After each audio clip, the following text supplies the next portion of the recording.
Friends, the word of the Lord, and thanks be to God.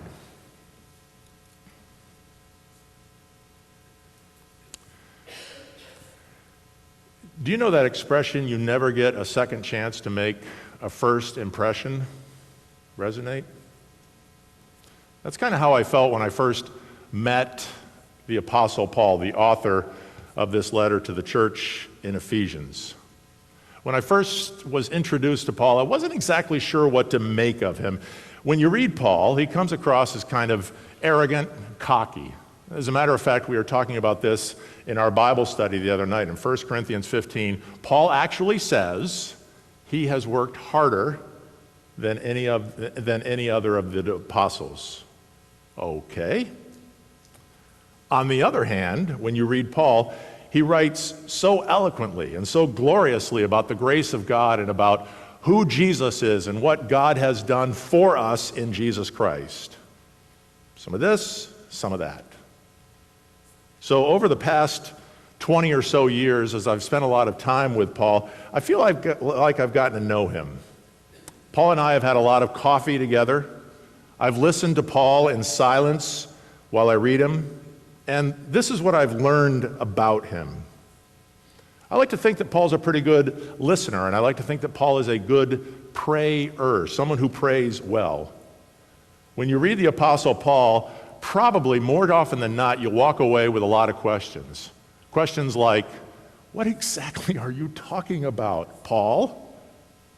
And Paul never says, hey, Mulder, get with it. Paul just goes on writing and speaking, and he tries to do it clearly. I've learned that Paul's a pretty good prayer. When you read some of his writings, especially the end of chapter 11 in Romans, it's this beautiful benediction that talks about the riches and the wisdom and the knowledge of God, and that all things are for God, and all things are through God, and all things are to God. What that benediction really is Paul's prayer about God and about God, Paul's prayer to God. And maybe more than anything else, what I've learned about the Apostle Paul is he is absolutely convinced that he is part of something far bigger than himself. So 20 or so odd years later, Paul and I get along pretty well. We have become friends, if you will. Now, I don't agree with him on everything. I wish he had never written 1 Timothy 2:12, but I have listened to Paul and to his stories. Paul's been through a lot. In 2 Corinthians 11, he documents everything that he's been through as an apostle for Jesus. He's been shipwrecked, he's been thrown in prison, he's been beaten on numerous occasions, he's been hungry, he's had friends who have turned their back on him. When you read Paul, you hear about his persistence and his perseverance and his absolute conviction that the Christian, us, the saints of God, can never be cut off from God's love in Jesus Christ. If you listen to Paul, you'll hear the love and the devotion he has for God and how God's world and all that is in it is God's, and God is out to redeem all of it. Now this morning, we're in Paul's letter to the church in Ephesus, which back in the day was in modern-day Western Turkey. Paul knew these people. He spent 3 years with them, preaching and living and communing, and you can read about that in Acts 18 and 19. So you can kind of think of the letter to the Ephesians as kind of a follow-up, a kind of like, how you doing? Here's how I am. Here's what I want to instruct you to be and how to go about living this Christ-like life. A couple of weeks ago when I was with the youth group, we had a really good time. We looked at the first 14 verses of Ephesians 1. Now, you know, usually when we describe God, our default position is to describe God with adjectives. God is loving and faithful and kind, and this is true. But when we looked at this the other night in our youth group, we took verses 3 through 14 in Ephesians 1, which, by the way, in Greek is an entire sentence, so it tells you something about Paul's proclivity to write. And we realized that Paul is describing God not with adjectives, but with, y'all remember? I'm getting stone faces over here. I've got work to do. Verbs. in the opening part of the letter that Paul writes to the church in Ephesus, he reminds the people that God chose them. He said, God chose you, just like God has chosen us. In this opening part of the letter, Paul says God adopted the people in Ephesus. Hey, guess what? God has adopted us too. We are the children of God. He says, God has redeemed you, and God has lavished you in grace, like that cup overflowing. God has lavished you in grace beyond any measure that you can even imagine. Same is true for us. God does all of these things for us. By the way, just as an aside, I put out on the round table in the entryway there some copies. There are 12 or 14 copies of this, Ephesians 1, 3 through 14. And I put it on some cardstock so it's got a little strength to it. And I put the verbs of God's actions for us in a different color. And if you want to take one of those home, you could use it as a kind of a primer for prayer, or just a time for your own devotion to remind yourself of who this God is, who we worship, the God who does for us. You take notes down on here, or maybe write your own prayer for us. Paul describes God using verbs in the beginning of the letter to the Ephesians, and he's building on that in our text this morning. Paul says, we were the first to set our hope on Christ. Now, you don't hear it in English, but in Greek, set our hope, Greek, the original language of the New Testament, is one word, and it's a verb. And it basically means this: we live our Christian lives by hoping in advance. We live our lives by anticipating what is to come. Paul is saying this: Christian hope isn't just sort of some static thing that just kind of lays there and does nothing. Christian hope is a verb. Christian hope is decisive, and it's definitive. And so because of that, disciples can affirm, say with confidence, that we believe in resurrection hope.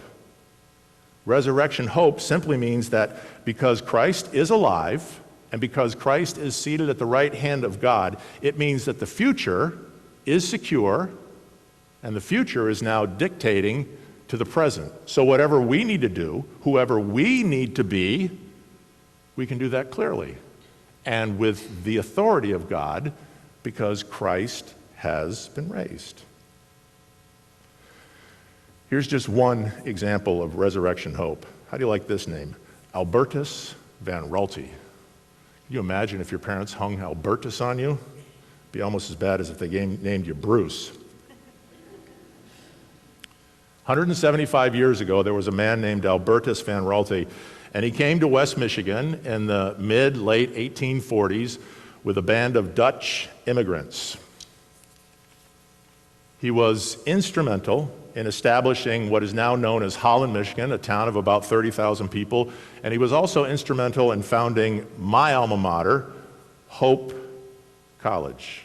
Now, if you ever find yourself in Holland, Michigan, and I invite you to go there sometime in the summer because A, it's really cool and there's no humidity, and B, in May they have this thing called the Tulip Festival, which used to be the second largest crowd gathering event in the United States, and you see this little town get swallowed up by 250,000 people, and all the local residents go, whoa, we don't know what to do. But on Central Avenue, out in front of Hope College, you'll find this historic plaque. And you can read this plaque, and it tells you about Van Raalte and the Dutch immigrants who came to West Michigan, and it talks about Hope College specifically. And on that plaque, you can learn about Hope's motto, which is Spero and Deo. And in Latin, that simply means hope in God. And then on the bottom of that plaque, you have Van Raalte's go-to statement about what he was envisioning Hope College to be. He said he wanted Hope College to be the anchor of hope for the people in the future. And he took that line from Hebrews 6:19, where the unknown author says that hope is like an anchor for us. It's something that can't be taken from us. It makes us solid. Albertus Van Raalte, 175 years ago, was affirming resurrection hope because he understood that hope is a verb. He set his hope on Christ. Van Raalte was looking to the past and remembering the faithfulness of God in life. Imagine you're an immigrant and you're sailing in a boat 175 years ago and you're leaving the Netherlands, everyone and everything you know, and you're on this boat and things are uncertain, and you end up in the port of Baltimore and you travel through this new country and you make your way west and then north and then west, and you finally end up in West Michigan, and you really don't know what to expect. But Van Raalte was living by resurrection hope, remembering all of God's faithfulness, that all of the people had arrived safely and that God had brought them there. And Van Raalte was also living in the present with the assurance of hope, because even though Hope College has turned into quite a successful school, at the beginning it was a fledgling little academy. It was called the Pioneer School, and it didn't do very well. And yet Van Raalte and some other people said, no, we're staying the course. We're going to continue to do and continue to be who we think God has called us to be. And of course, Van Raalte was anticipating what was to come, what is to come. For him, he looked to the 20th century. For us, we look to the next 40 years. For Van Raalte, 150 years and counting, Hope College continues to march on. What about for us? We too can look ahead into the future and be confident that God is with us because we live by hope. We set our hope on God. We affirm resurrection hope. Another good example of resurrection hope is whenever we attend a Christian funeral. I know we just celebrated the saints who have died here in the last 12 months, and I've had the honor of officiating at many of those funerals. And there are basically two components of a Christian funeral. The first is grief. Obviously, we get together and we grieve as a community because someone we loved has died, and we miss that person. The person who has died causes us grief, and there's a hole in our heart. And as we grieve, we also celebrate resurrection hope. That's what All Saints' Day is about. That's what a Christian funeral focuses on. It focuses on Jesus Christ, who has been raised from the dead, so that when we die to this life, just as each one of us will, even though we will be dead, we will be with Christ. That is our hope.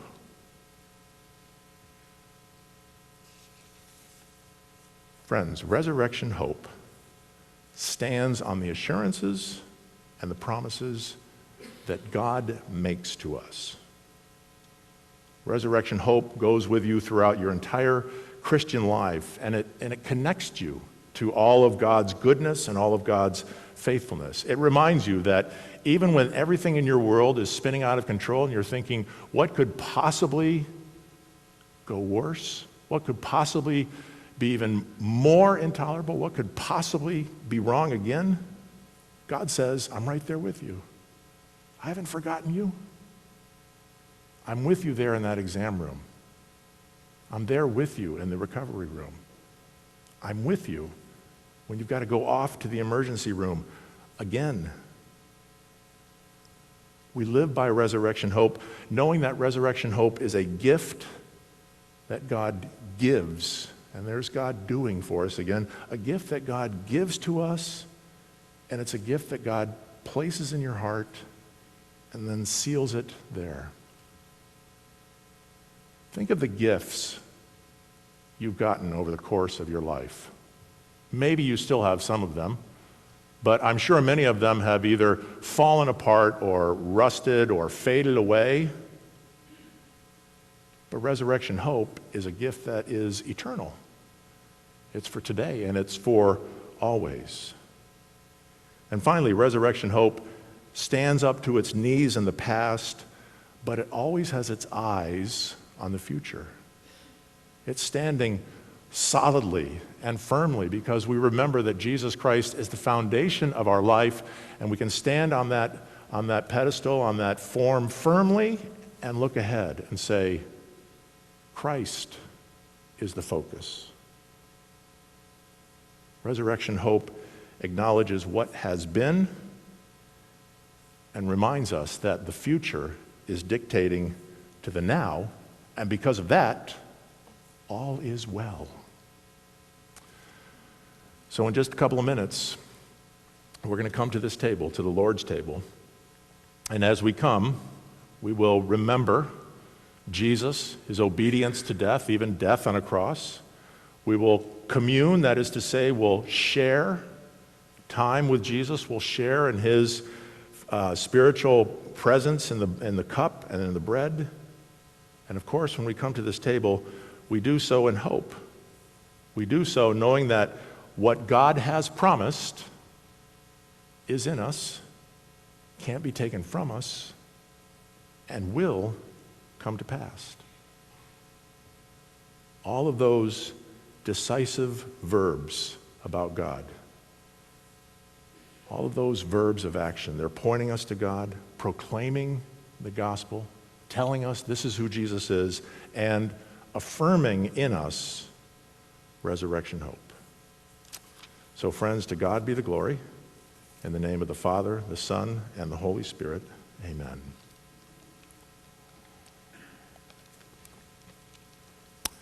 If you